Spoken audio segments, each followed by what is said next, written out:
खुलुमबाय बडलेण्ड रादाबाव बयखौबो फरायबाय। फिन बर'नि सासे गोख्रों फालांगिरि दिलीप ब्रह्मआ गंसे गोदानै 1 नं बाजै हटेलखौ कामरुप जिल्लानि किन्दु खनायाव बेखेवदों।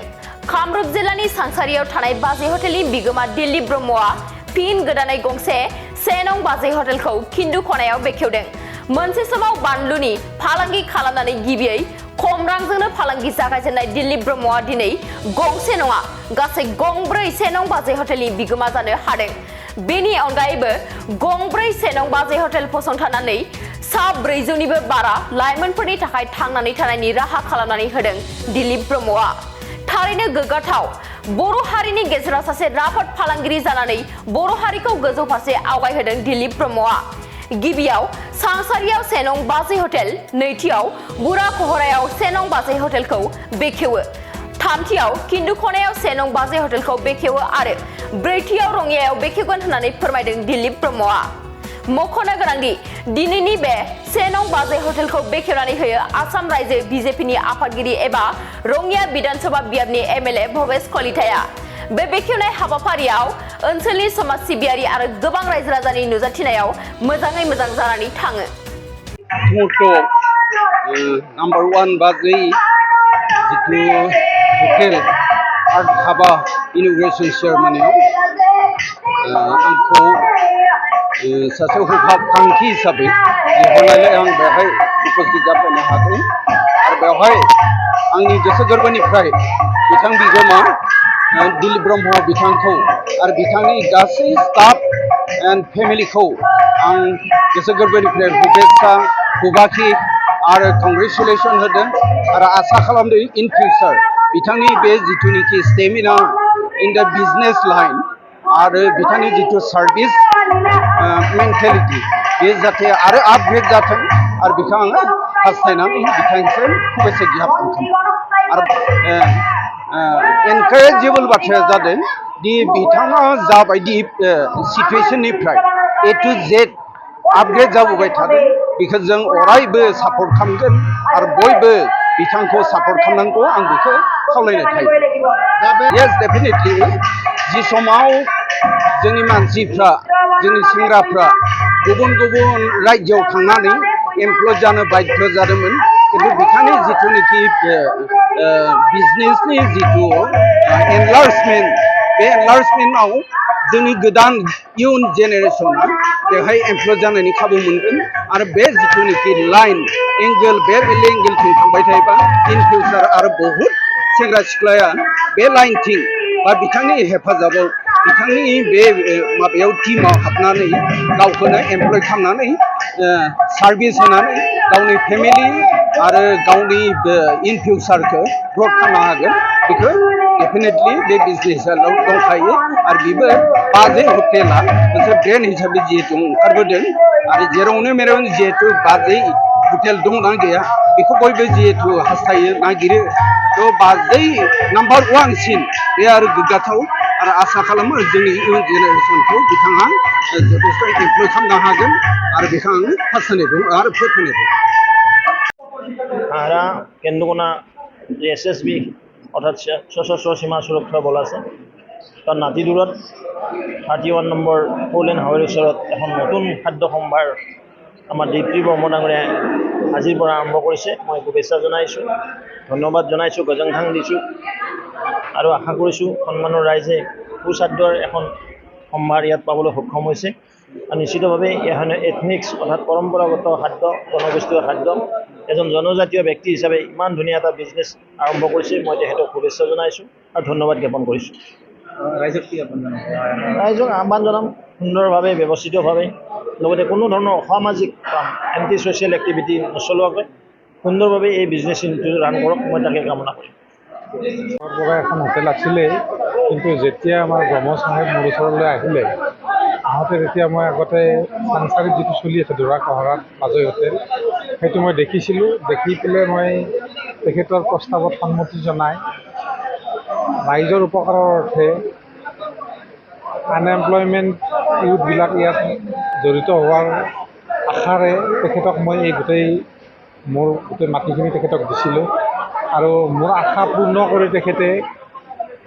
গোটেই যিবিলাক কনষ্ট্ৰাকশ্যন আৰম্ভ কৰিছে দেখিছোঁ যে আগত দিনত গোটেইবিলাক ভাল হ'ব তাৰে কামনা কৰিছোঁ আৰু সেই হিচাপতেই আগবাঢ়ি আহি দুইজনে মিলি পেলাই এই অনুষ্ঠানটো চলাই নিয়াৰ কাৰণে প্ৰয়াস কৰিছোঁ। ৰাইজক কি কৰিব ৰাইজক কি সহায় আপুনি আহ্বান জনাব? ৰাইজে আমাক ব্ৰহ্ম চাহেবক এই বাজু হোটেলখন চলাই নিয়াৰ কাৰণে সকলো প্ৰকাৰৰ সহায় কৰিব লাগে। তেখেত যিহেতু বাহিৰৰ পৰা আহিছে, তেখেতক আমি থলুৱা মানুহখিনিয়ে সৰ্বতো প্ৰকাৰে যিকোনো সমস্যাৰ সন্মুখীন হ'লে আগবাঢ়ি আহি সহায় কৰিব লাগে আৰু এই ক্ষেত্ৰত আমি দেখিছোঁ আহিছে চববিলাক মানুহ আগবাঢ়ি আহিছে, আগবাঢ়ি আহি তেখেতক সহায় কৰাৰ কাৰণে উগুৰি হৈ পৰিছে। गिबियावनो आं बुंनांगोन जोंनि बर' माहारिनि गेजेराव मैखोमै नांथाबनानै जे साक्सेस जाबोनाय आं उन्दैनिफ्राय नुबोदों। बिथाङा दिनैसिम बे लेभेलाव फैनाया खमानो खम 20 बोसोरनि आप जानाय जानांगौ आं नुनाय हिसाबै। थ' जिबायदि मोनसे साक्सेसआव फैबाय बे जोंनि थाखाय जों गौरब जोंनि थाखाय आरो दा जि दिनैनि जि गोदान खुलिनो जि आखायाव लादों बे आं आसा खालामो बिथांनि जि उद्देश्य जि मिजिं बे जाफुंथों आफा इसोर बोराइ बाथौनाव आं बेखौनो आरज गाबदों बिथांनि जि मिजिं बे गोजौसिम आवगायलांबाय थानो हाथों बेनो। आरो मोनसे खावलायनो लुबैदों जे फै बेवहाय जोंनि नैबे जिथु हटेल खुलिनायाव मैखोम आं बर'फोरखौनो बुंदों फैनानै ओंखाम जालांफै जाहाथे बिथांखौ मदद होनायबो जागोन। बिथाङा जिहेतु जोंनि इयुन जोलैफोरनि थाखाय गोदान गोदान जिहेतु स्टाफ लाखिनो हादों बिथांमोननि थांना थानायनि थाखाय माबा मोनसे नङा माबा मोनसे राहा बा सुबिदा होदों बिनि थाखाय बिथांखौ जों मदद होनांगोन आरो बिथांनि जुदि बे हटेलाव फैनानै जाफै बिथांखौ जों मदद हो बेनो आंनि खावलायनाय। फिन गोदानै 10 नं बाजै हटेलखौ दिनै खिन्थु खनायाव बेखेवजेनबाय बे बिथिङाव बेस आं एक्सुवेलि बहुत थांखि लानानै नैबे कान्दकना हटेलखौ खुलिनाय जादों। थांखिया ओरैबायदि जे जोंनि जिथु असमाव जा बहुत दुखिया मानसि बर्तमान जोनोम जादों बा दुखियाफोरा बहुत अभाबि जाना दं गतिके बिसोरखौ संस्थापन होनो थाखाय आं मथा मथि 100नि सायाव आं मानसि लाबाय दाखालि बावै अलरेडि दा दङानो रेडि मानसिखिनिया गतिके बेखिनिखौ संस्थापन होनो थाखाय आं नैबे इन्डास्ट्रिखौ खुलिदों आरो बे इन्डास्ट्रिखौ खुलिनाय थांखियानो जाबाय आंनिया आं बनजों मोजाङै ओंखाम संनानै जाहोनाय जेरै फास्ट फुड रुटि मिठाइनिफ्राय आदि मानसिखौ दाना मोजां जाहोनानै आरो